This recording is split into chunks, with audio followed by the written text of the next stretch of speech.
अस्सलाम वालेकुम नाजरीन, welcome back to my YouTube channel. आज की वीडियो में हम पढ़ेंगे रसूलुल्लाह सल्लल्लाहु अलैहि वसल्लम की कुछ हदीस मुबारक। तो चलिए वीडियो को स्टार्ट करते हैं। पढ़ते हैं पहली हदीस। सही बुखारी की हदीस है, हदीस नंबर 935। रसूलुल्लाह सल्लल्लाहु अलैहि वसल्लम ने जुमा के ज़िक्र में एक दफ़ा फरमाया कि इस दिन एक ऐसी घड़ी आती है जिसमें अगर कोई मुसलमान बंदा खड़ा नमाज पढ़ रहा हो और कोई चीज़ अल्लाह पाक से मांगे तो अल्लाह पाक उसे वो चीज़ ज़रूर देता है। हाथ के इशारे से आपने बतलाया कि वो साथ बहुत थोड़ी सी है। दूसरी हदीस है सही बुखारी की और इसका हदीस नंबर है 916।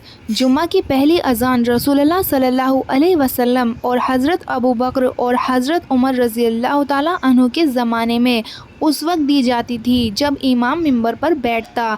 जब हज़रत उस्मान बिन अफ़्फ़ान रज़ी अल्लाह ताला अन्हु का दौर आया और नमाजियों की तादाद बढ़ गई तो आपने जुम्मा के दिन एक तीसरी अजान का हुक्म दिया। ये अजान मकामे ज़ोरा पर दी गई और बाद में यही दस्तूर कायम रहा। नेक्स्ट हदीस है यानी तीसरी हदीस, हदीस नंबर 911। नाफे ने कहा, मैंने हज़रत अब्दुल्ला बिन उमर से सुना, उन्होंने कहा कि नबी करीम सल्लल्लाहु अलैहि वसल्लम ने इससे मना फरमाया है कि कोई शख्स अपने मुसलमान भाई को उठाकर उसकी जगह खुद बैठ जाए। मैंने नाफे से पूछा कि क्या ये जुम्मा के लिए है, तो उन्होंने जवाब दिया कि ये जुम्मा और गैर जुम्मा सब के लिए यही हुक्म है। नेक्स्ट हदीस है सही बुखारी की 908।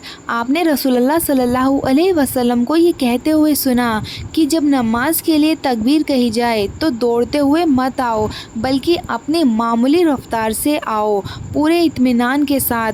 फिर नमाज का जो हिस्सा इमाम के साथ पालो उसे पढ़ लो और जो रह जाए तो उसे बाद में पूरा करो। नेक्स्ट हदीस है सही बुखारी की 907। अबाया बिन रफ़ा बिन राफे बिन खदीज ने बयान किया, उन्होंने बयान किया कि मैं जुमे के लिए जा रहा था। रास्ते में अबू बकर रज़ी अल्लाह ताला अन्हु से मेरी मुलाकात हुई। उन्होंने कहा कि मैंने रसूलुल्लाह सल्लल्लाहु अलैहि वसल्लम से सुना है कि जिसके कदम खुदा की राह में गुबार आलूदा हो गए अल्लाह ताला उसे दोज़ख पर हराम कर देगा। नेक्स्ट हदीस है सही बुखारी की 900।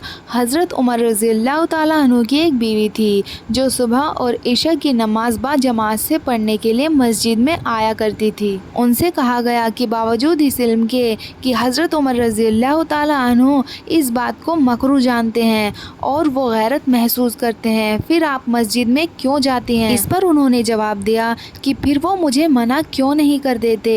लोगों ने कहा कि रसूलुल्लाह सल्लल्लाहु अलैहि वसल्लम की इस हदीस की वजह से कि अल्लाह की बंदियों को अल्लाह की मस्जिदों में आने से मत रोको। और नेक्स्ट हदीस है सही बुखारी की 883। नबी करीम सल्लल्लाहु अलैहि वसल्लम ने फरमाया, जो शख्स जुमे के दिन गुस्ल करे और खूब अच्छी तरह से पाकी हासिल करे और तेल इस्तेमाल करे या घर में जो खुशबू मुयस्सर हो इस्तेमाल करे, फिर नमाज जुमा के लिए निकले और मस्जिद में पहुंचकर दो आदमियों के दरमियान ना घुसे, फिर जितनी हो सके नफिल नमाज पढ़े और जब इमाम खुतबा शुरू करे तो खामोश सुनता रहे, तो उसके इस जुम्मे से लेकर दूसरे जुम्मे तक सारे गुनाह माफ़ कर दिए जाते हैं।